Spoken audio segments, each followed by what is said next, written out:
ভারত পাকিস্তান এখন আর সোল কোনো মানে এশিয়া কাপ কিংবা ওয়ার্ল্ড কাপ আয়োজন করাটা একটু ডিফিকাল্ট হয়ে যাচ্ছে। আমাদের যে উপমহাদেশীয় ক্রিকেটের যে রাজনীতি সেটা আস্তে আস্তে কি অনেক বেশি কঠিন হয়ে যাচ্ছে, মানে রাজনীতির মধ্যে ক্রিকেট ঢুকছে না, ক্রিকেটের মধ্যে রাজনীতি ঢুকছে, সব মিলেমিশে একাকার হয়ে যাচ্ছে। অনেকে আবার বাংলাদেশকে এর মধ্যে নিয়ে যাচ্ছেন, ওই যে যেটা বাংলাদেশে হচ্ছে। বাংলাদেশকে নেয়ার তো কারণ খুব যথেষ্টই আছে। আপনি দেখেন যে মানে এশিয়ার যে পাওয়ার হাউসগুলো রয়েছে ক্রিকেটের, সো বাংলাদেশ কিন্তু আপনি স্বীকার করেন না করেন পারফরমেন্স নিয়ে আমাদের অনেক আলোচনা সমালোচনা বিতর্ক থাকতে পারে, বাট বাংলাদেশ তো আসলে একটা জায়গায় এক্সিস্ট করে। ক্রিকেট বোর্ডে গত এক বছরে 3 জন প্রেসিডেন্ট চেঞ্জ হয়েছে, তাই না? ফারুকের পরে আসলো পাপন ভাইয়ের পরে আসলো ফারুক আহমেদের পরে গুল ভাই, কিন্তু বাংলাদেশ ক্রিকেট বোর্ডে ইম্পর্টেন্স কিন্তু কমে নেই। তো ইম্পর্টেন্সের জায়গায় Bangladesh cricket board they always play a big role. বাংলাদেশে যে পরিমাণ ভিউয়ার্স আছে, আপনি জাস্ট চিন্তা করেন না যে বাংলাদেশে খেলা হবে, বাংলাদেশ ধরুন খারাপ খেলবে, আমি মাইনে নিলাম যে বাংলাদেশ পারবে না, কিন্তু ভারত বাংলাদেশে যখন খেলা হবে তখন ওইটার টেলিকাস্টিং রাইটস থেকে যে পরিমাণ আয় করবে ব্রডকাস্টাররা, এটা কিন্তু হিউজ।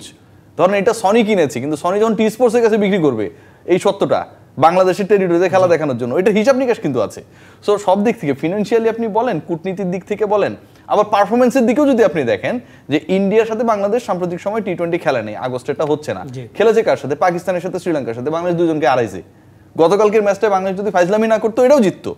মাহবুব ভাই আমার সাথে হয়তো একমত না, কিন্তু সত্যি কথা, আমি তো ওন করে বলছি, আমি তো আমার দলকে ওন করে বলছি, আমি কনফিডেন্স নিয়ে বলছি যে বাংলাদেশ যেই ব্র্যান্ডের ক্রিকেট খেলেছে, শ্রীলঙ্কার বিপক্ষে পিছিয়ে থেকে 2টা ম্যাচ জেতা ভাই, তাদের মাটিতে, তাদের দর্শকদের এগেইনস্টে ডিফিকাল্ট।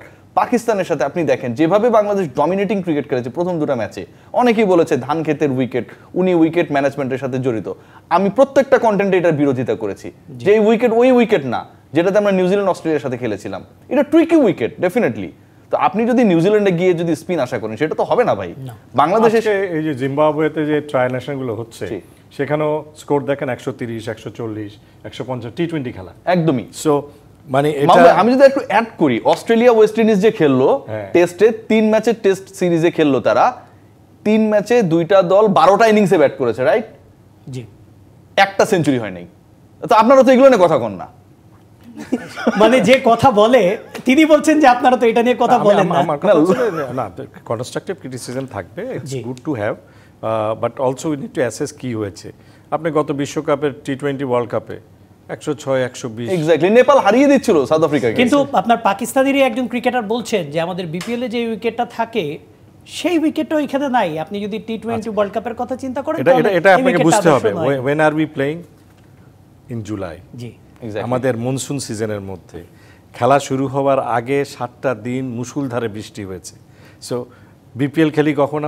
আমাদের একদম ঘোর উইন্টারে খেলি আমরা, তখন বৃষ্টির কোনো প্রভাব থাকে না, উইকেট প্রিপারেশনের প্রচুর সময় পাওয়া যায়।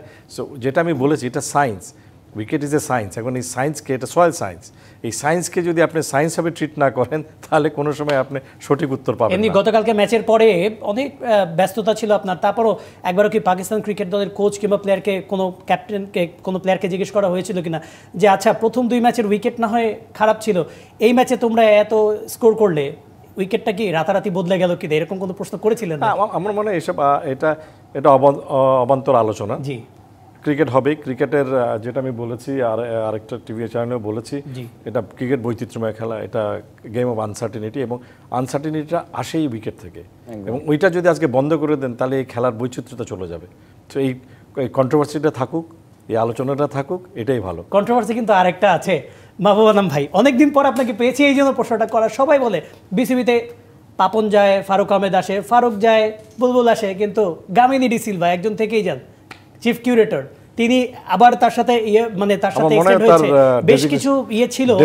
চিফ কিউরেটর নয়, চিফ কিউরেটর নয়, কিন্তু তিনি থেকে গেছেন। কিন্তু তো মানে এই হিসাবে কি একটু অন্যরকম চিন্তা কি করতে পারে কিনা গ্রাউন্ডস কমিটি, যেহেতু আপনি গ্রাউন্ডস কমিটির সাথেও আছেন?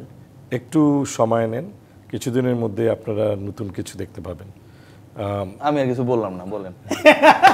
কারণ এই পরিকল্পনাটা খালি একটা মানুষকে আমি দোষ দিতে চাই না, দোষটা মানুষের নয়, দোষটা আমাদের। আমরা যদি আমাদের নিজস্ব সক্ষমতা তৈরি না করতে পারি তাহলে আমাদেরকে বিদেশি সক্ষমতা আনতে হবে। অবশ্যই আমরা এর মধ্যে ভারতবর্ষ থেকে এনেছিলাম, আনফরচুনেটলি দুজনেই চলে যেতে হয় তাদের ব্যক্তিগত কারণে। টমি এসেছিল। এভাবে আমাদের কিউরেটরশিপ কিন্তু আমাদের গ্রো করে নাই।